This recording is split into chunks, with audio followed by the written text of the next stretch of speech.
कक्षा कक्ष शिक्षण में भाषा व गणित शिक्षण को प्रभावी व सुगम बनाने के लिए विभिन्न शिक्षक प्रशिक्षणों में क्रमशः ERAC व ELPS गतिविधि आधारित शिक्षण सिद्धांत को चरणों के आधार पर परिभाषित किया गया है, जिसकी सहायता से किसी भी कक्षा में भाषा व गणित शिक्षण को गतिविधि से जोड़कर अपेक्षित उद्देश्य की प्राप्ति बड़ी सहजता से प्राप्त किया जा सकता है और छात्र भी इस विधि से किए गए शिक्षण में रुचि लेते हैं। तो आइए अब समझते हैं इन सिद्धांतों की सहायता से कैसे कक्षा कक्ष शिक्षण किया जाए। पहले हम आपको बताना चाहेंगे कि भाषा शिक्षण में ERAC क्या प्रकट करते हैं। दरअसल ERAC चरणों को प्रकट करते हैं, जहां पर E का मतलब होता है एक्सपीरियंस, एक्सपीरियंस का मतलब होता है अनुभव, R फॉर होता है रिफ्लेक्शन, रिफ्लेक्शन माने होता है चिंतन, A फॉर होता है एप्लीकेशन, एप्लीकेशन का मतलब होता है अनुप्रयोग और C फॉर होता है कंसोलिडेशन, इसका मतलब होता है समेटना और निष्कर्ष निकालना। अब हम एक गतिविधि के माध्यम से इन चारों चरणों को स्पष्ट करते हैं। गतिविधि है वर्णों की पहचान। अगर हम शुरुआती कक्षा में ERAC आधारित गतिविधि के माध्यम से वर्णों की पहचान करवाना चाहते हैं तो हम कैसे करवाएंगे। तो सबसे पहले होता है इसमें E का मतलब होता है एक्सपीरियंस यानी कि अनुभव। तो इसके अंतर्गत अगर हमें वर्णों की पहचान करवानी है तो हमें क्या करना होगा। सबसे पहले बच्चों से उनके परिवेशीय ज्ञान के अनुभव को जानने के लिए किसी एक वर्ण पर आधारित वस्तु या प्राणी के बारे में पूछना होगा। जैसे अगर हम क वर्ण की जानकारी बच्चों को देना चाहते हैं तो क वर्ण पर आधारित शब्द कमल, कबूतर, कलम आदि की जानकारी लेना। क्या बच्चे इन शब्दों से परिचित हैं? तो सबसे पहले हमें बच्चों से उनके परिवेशीय ज्ञान को साझा करना होगा। अब आते हैं दूसरे चरण पे, जो है R यानी कि रिफ्लेक्शन, रिफ्लेक्शन यानी कि चिंतन। अब बच्चों से पूछना कि ऊपर जिन शब्दों के बारे में बात हुई उनमें पहली ध्वनि किस वर्ण की थी, जिसमें बच्चों का चिंतन होगा। फिर उनके स्वरूप अर्थात लिखा कैसे जाए को शामिल किया जा सकता है। चिंतन के अंतर्गत बच्चों से प्राप्त अनुभव के आधार पर जिन शब्दों की जानकारी उन्हें है, जैसे कमल, कबूतर, कलम, तो इन शब्दों को कक्षा में तीव्र स्वर से बोलने के बाद बच्चों से ये पूछा जाएगा कि इनमें जो सबसे पहली ध्वनि आई है वो किस वर्ण की आई है। तो बच्चों के तरफ से चिंतन होगा और जो रिजल्ट निकल के आएगा वो होगा क। जब बच्चे इस बात को समझ चुके होंगे कि कमल, कबूतर, कलम में जो पहली ध्वनि है वो क की है, उसके बाद क के स्वरूप के बारे में बताया जाएगा कि इसे लिखा कैसे जाए। अब अगला चरण है A का मतलब है एप्लीकेशन यानी कि अनुप्रयोग। बच्चों ने पिछले 2 चरणों में जो भी सीखा है उसका प्रयोग कैसे करेंगे। इसके अंतर्गत अब बच्चों से क वर्ण से बनने वाले अन्य शब्दों की जानकारी दी जाएगी। इसके साथ साथ अन्य वर्णों से संबंधित परिवेशीय वस्तुओं पर चर्चा की जाएगी। पिछले 2 चरणों में बच्चों ने क वर्ण से बनने वाले कुछ शब्दों की जानकारी ली है। अब इस चरण में यानी कि एप्लीकेशन अनुप्रयोग में क वर्ण से बनने वाले और शब्दों की जानकारी बच्चों को दी जाएगी, जिसका वो उपयोग अपने शब्दकोश की वृद्धि के लिए करेंगे। इसके साथ ही साथ बच्चों से अन्य वर्णों से संबंधित वस्तुओं और प्राणियों के परिवेशीय ज्ञान के अनुभव को साझा किया जाएगा।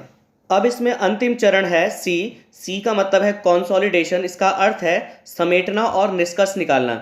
इसके अंतर्गत ऊपर तीनों चरणों में जिन जिन वर्णों को शिक्षण के दौरान पढ़ाया गया उनको बच्चों के साथ दोहराया जाएगा, ताकि उनका सीखा हुआ ज्ञान स्थायी हो सके और पढ़ाए गए वर्णों के सापेक्ष उनका ज्ञान विकसित हो सके। तो इस गतिविधि के आधार पर बच्चों में वर्णों की पहचान बड़ी सहजता से और रुचिपूर्ण ढंग से कराई जा सकती है। अब हम आपको बताना चाहेंगे कि गणित शिक्षण में ELPS क्या प्रकट करता है। तो ठीक ERAC की तरह ELPS भी गणित शिक्षण में गतिविधि के चरणों को प्रकट करते हैं, जहां पहला चरण है E का मतलब है एक्सपीरियंस।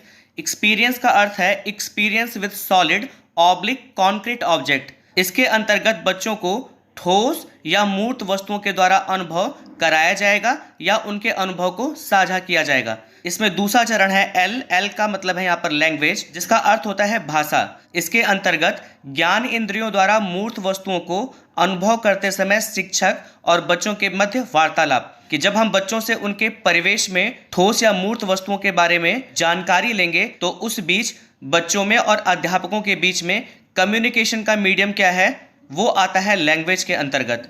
इसमें अगला चरण है P का मतलब होता है पिक्चर।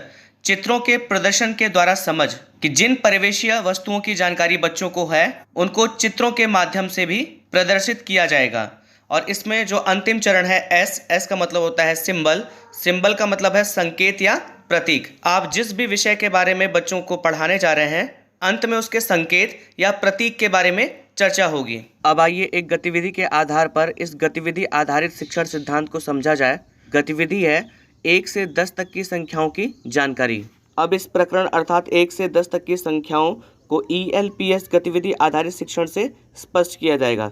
देखिए ELPS में जो पहला चरण है वो है ई का मतलब है experience with solid oblique concrete object.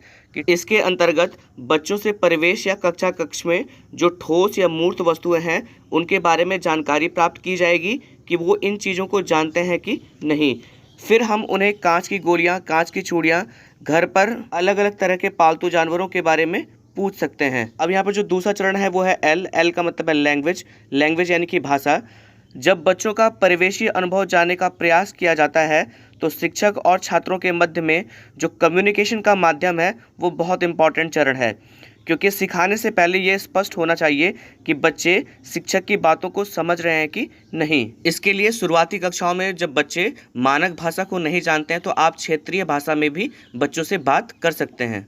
फिर जो अगला चरण है वो है पी यानी कि पिक्चर का अर्थ होता है चित्र। बच्चे जिन वस्तुओं को जानते हैं उन्हें उनका चित्र दिखाकर उनके अनुभव को और मजबूती दिया जा सकता है। आपने देखा भी होगा कि प्रारंभिक स्तर पर कक्षाओं में चित्रों के आधार पर संख्या बोध करवाया जाता है। अब जैसे अगर आपने बच्चे को एक पतंग दिखाया और बच्चे से पूछा ये क्या है, तो बच्चा ये बताएगा कि यह पतंग है। फिर आप पूछ सकते हैं कि ये कितनी पतंग है, तो बच्चा अपने पूर्व अनुभव से बताएगा कि ये एक पतंग है। इसके तुरंत बाद हम अंतिम चरण पर पहुंचते हैं। अंतिम चरण है एस का मतलब होता है सिंबल का अर्थ होता है संकेत या प्रतीक। अब बच्चों को ये बताया जाएगा कि पतंग की इस संख्या को संकेत या प्रतीक के रूप में लिखा कैसे जाएगा, तो उन्हें श्यामपट्ट पर 1 लिखकर बताया जाएगा।